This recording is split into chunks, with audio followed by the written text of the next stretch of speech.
Hi everyone! Thanks for joining me to learn about clauses. Be sure to have your notes in front of you to fill in as you go along. A clause is a group of words that has a subject and verb team.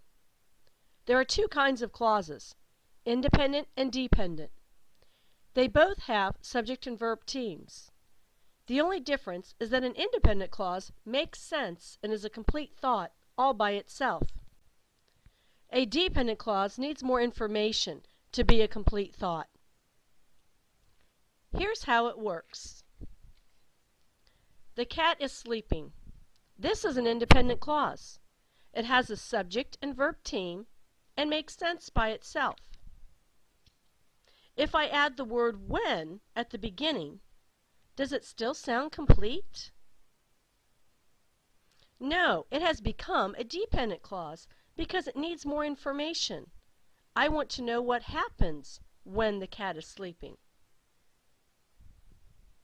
When the cat is sleeping, the mice will play.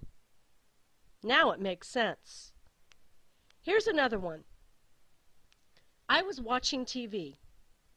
Does this sound like a complete thought? Does it make sense by itself? Yes, it does. And it has a subject and verb team. Does this still sound complete when I add while in the front of it? While I was watching TV. No, now it's a dependent clause because it depends on more information to be complete. While I was watching TV, my mom was cooking supper. Now that makes sense. Here's one more. I studied hard for my test. Does that sound complete and make sense by itself? Yes, it does. And it has a subject and verb team. Now read it. Does it still sound complete? No, it doesn't any longer.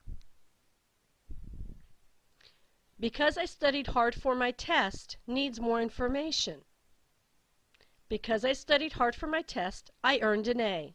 Now it's a complete thought. The words that I added at the beginning of the clauses are called subordinating conjunctions, or subordinators. Here are some examples. I say that these subordinators weaken the independent clause so that it can't stand alone anymore.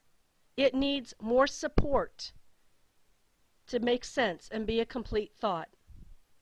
So, subordinators turn an independent clause into a dependent clause. They both still have a subject and verb team, but the independent makes sense by itself. The dependent needs more information. Try to write 3 of your own examples on the bottom of your notes. Start by writing an example of an independent clause or simple sentence. Then turn it into a dependent clause by putting a subordinator at the beginning. I look forward to seeing your examples tomorrow. Created using Powtoon.